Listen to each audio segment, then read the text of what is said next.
Hi everyone! Are you learning Japanese or looking for ways to level up your skills? Whether you're just starting out or already on your journey to fluency, having the right apps can make studying way more fun and effective. In this video, I'm sharing 5 amazing apps that make learning Japanese easy and enjoyable. And the best part? They all have free versions. Though some have premium options too, trust me, the free tiers are super helpful. Each of these apps focuses on a different part of learning Japanese, so no matter what your study goals are, there's definitely something here for you. And make sure to watch till the end, because I'll also share some tips on how to combine these apps to get the best results. Alright, let's get started. さあ、行きましょう. So the first app that I would like to recommend is a dictionary app called Jisho. I started using this app in the first few weeks when I arrived in Japan, and it is still the app that I use the most often now. By typing in the hiragana, Jisho will provide you with many options of what word you might be looking for. Tapping on a specific word will also provide you its kanji form. Right below the word, we have its possible definitions, as well as the possible kanjis associated with this word. Tapping on one of the kanjis then brings you directly to that kanji's page, where it has its strokes, pronunciations, as well as other vocabulary that includes this kanji. However, my 2 favorite functions of Jisho is its notes and bookmarks function. For instance, here I can note down any memo I want to remind myself of with this word. For instance, here I'm typing shizuka na heya.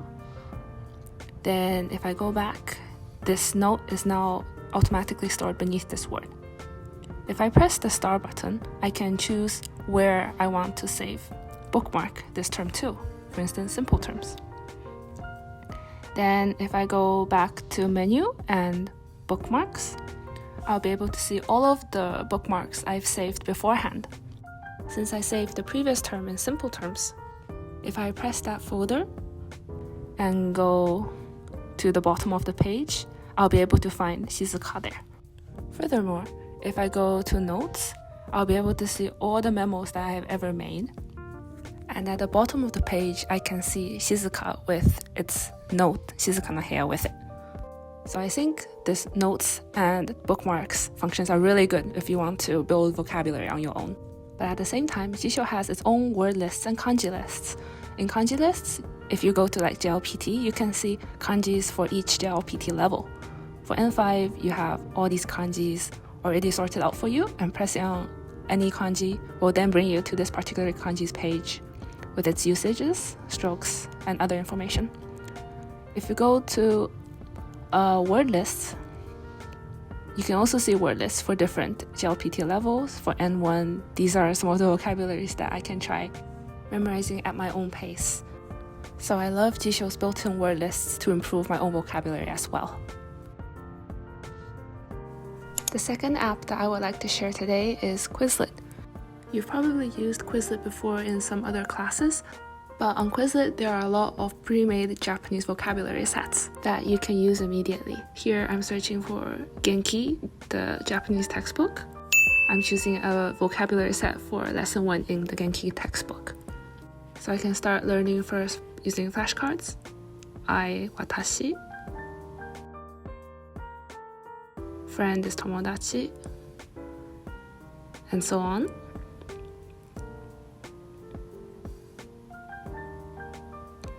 Then, after learning, I go back. There's this match function that is quite useful. So here you can match the vocabulary that you've learned in your flashcards, the Japanese along with its English meaning, to test your understanding of what you've learned just then. So this is a great tool to have if you happen to also be studying another Japanese textbook at the same time. Moving on to the next app, we have Renshuu, a general Japanese learning app.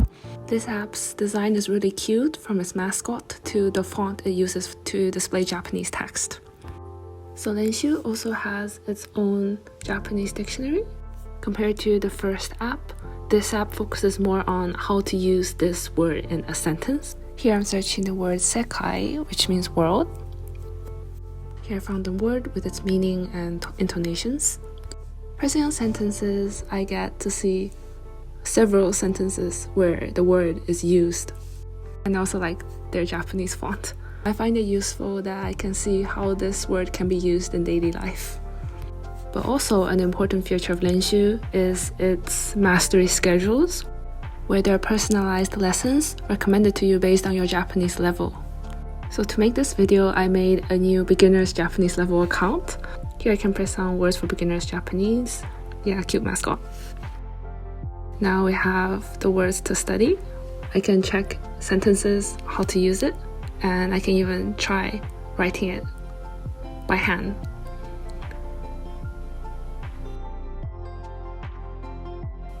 Okay, next. Then I can move on to the next word. Once I finished, I press the study button on the top of the page, and I can test what I've learned in a quiz.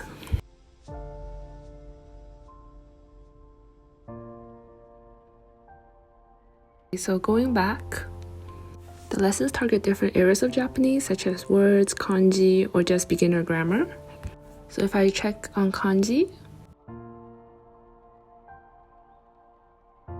it'll explain in detail what this particular kanji means, and the next one as well. So you can take your time and read it and really understand what this kanji is trying to convey. The fourth app that I have is Google Translate. You probably already have this installed, but what I want to talk about is its camera function. So today I have a random Japanese novel that I have been reading. So if I find a Japanese text and I press on camera, aim at the Japanese text. So to see clearer, we take a photo here, and Google Translate automatically translates the whole text from Japanese to English.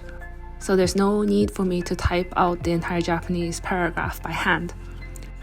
Here, toggling this switch will let me see the original text, and I can highlight any word that I do not understand, and it'll translate that term for me. So I can also highlight Shotengai, and it'll tell me that that means shopping street. So Google Translate's camera function is super useful because it lets you instantly translate text in real life.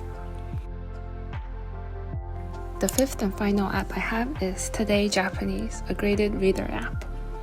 After opening the app, I can see a lot of newspaper-style articles taken from NHK newspaper. By toggling the difficulty level, I can also choose easy or difficult level Japanese. So there's news from Myanmar, from the US, from other parts of the world as well. And the date of the news is written below, so they're actually quite up to date. Here I'm scrolling down to an article about the New York stock market and its relationship with the Japanese yen.